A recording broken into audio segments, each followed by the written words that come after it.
What if cute anime boys were constrained to the Geneva Convention? You cannot tell me that anime drawings from DeviantArt aren't held to the same rules as world leaders and their armies. Welcome back to Mummified Games. My name is Tony, and today we're going to be taking a look at the J-inspired RPG visual novel Long Gone Days by Camila Gomez. Long Gone Days takes place in a world where there is a separate nation at the center of the earth called the Core. The Core is fully autonomous from the rest of the world. It acts as its own fully independent economy. The story follows the main character Rourke, a sniper from this army nation. He is a private on his first mission, and he already is the squad leader for this adventure?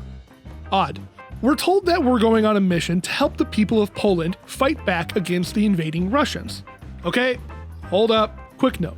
I, Mummified Tony, do not condone the war currently going on. In fact, I have once again purchased a game bundle or two on itch that aim to help those who are negatively impacted by this pointless struggle. So just because I am reviewing a game that talks about Russia and other countries being good and bad, I don't want anyone to think that I'm pro-Russia at this current time. It's just a game that was made years before the current struggle we're in. Glad to get that out of the way. So, the Core is going to go to the surface to help the people of Poland.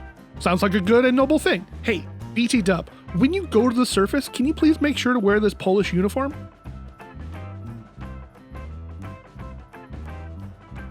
Yeah, sure.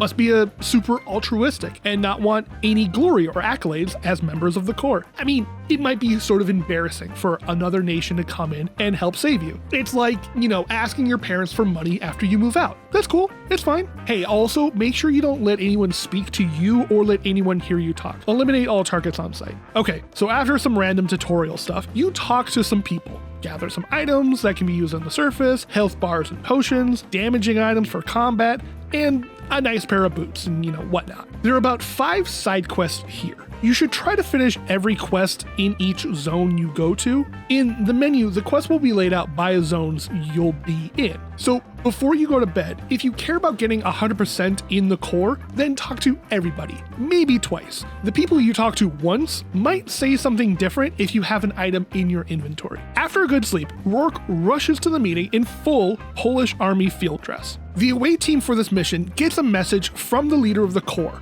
Father General. Okay? Weird name, but hey, I'm not judging. Everyone loads up on the surface train. The train that takes everyone to the surface. It's going to be a 16-hour train ride with no food. What? That's super dumb. You're just going to have an army on a train for 16 hours with nothing to do and nothing to eat? They're all in these weird sideways seats. It looks like the inside of a military transport plane, the kind with rails for loading tanks and other cargo. Okay, well, I'm not the leader of an underground autonomous nation, so what do I know? Rourke can't sleep the whole train ride and talks to the medic he met in the showers, and they discuss how the sun might make you blind. The train makes it to the surface and the mission starts. Combat in this game is in 2 different forms. The first one you're exposed to in this game is what I call the sniper mode. Rourke, being a sniper and training his whole life for this, makes sense that there would be a sniping section in the game. You take this first-person look down the scope over a mapped out area and take out targets, people, or machines. It's fairly basic. There isn't a hold C or X to steady your breathing. We're not getting into Sniper Elite or Medal of Honor games here. You can see a section of the map that eventually you're going to be walking around in, and you need to take out people one by one. There's a slight wiggle in the sights from Rourke's breathing, but it doesn't matter where you aim on the person. As long as they're in the crosshairs, then it's a hit. It's a dark night and all your targets are grayed out and you can't see what they look like or what they're wearing. Just silhouettes of people.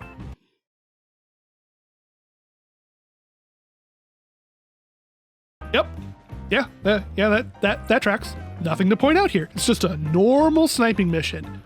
0 notes. So after taking out all the targets, Rourke needs to meet up with someone at the back of the village, where he sees a kid and tries to help them out, before the leader of this operation comes out and shoots the kid. Rourke, shaken by this act, asks why he did that. Rourke gets chewed out and reminded that every target needs to be taken out, and he is not to speak to any of the surface people. After reporting about the situation that just happened to his direct super, he passes out, wakes up in bed, and talks to his medic friend. It's at this point that he's told that this is a false flag operation.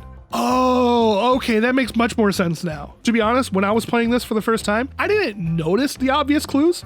For those of you who don't know what a false flag operation is, it's textbook what's going on here. One nation's military, or a group of unaligned people, dress up as another nation's army and do some terrible things. And so, knee-jerk reactions are to say, well, they were wearing, in this example, Polish uniforms, so it must be the Polish army that are doing these terrible things.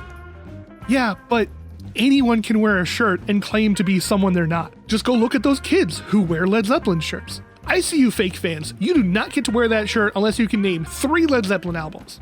So, funny story.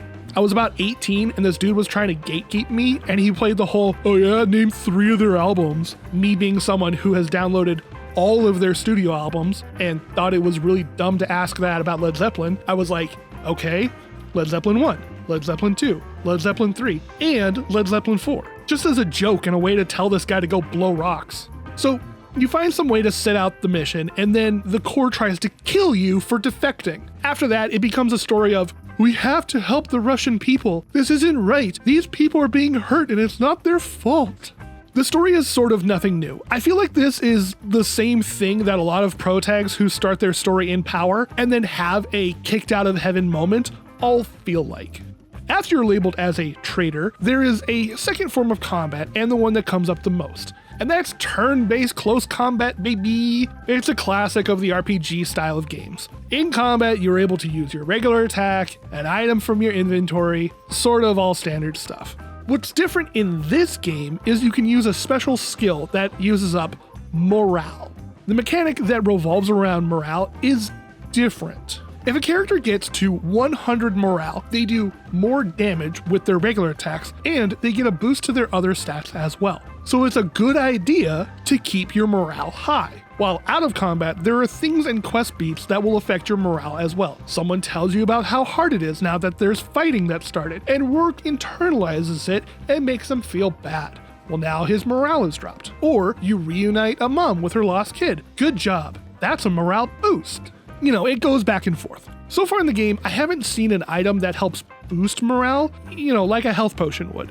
From my limited playing of this game, I'm about 5 hours into the game and I just made it to the ferry. I find it counterproductive to spend morale on things if it can just be stockpiled and used only as a boost to my regular free attacks. There's also, from what I can tell, very little stat management and adjustment. After each fight, all you get to do is decide if you want an item or a boost to morale. I would always pick the items, because maybe there's an item that will be better than what I already have equipped, or an item that could heal in battle. Since I've yet to get to a shop or anywhere I could buy things or earn any money for that point, I think this is the only way you can actually get items outside of missions and searching through pots and trash. All in all, I think it's an okay game. The art is fine and the story is alright. I find the constant walking back and forth trying to finish all the quests are stretching out the game a bit more than I'd like, and the visual novel elements are keeping me in the sort of tunnel of a story the developer wants to tell. I don't feel like what I'm doing is really impacting the narrative, and the side quests aren't helping me feel stronger or help me be better at the game. If you played this game, tell me what your thoughts were about it. If you haven't played this one, is there any other games like this that you would want me to try? Let me know.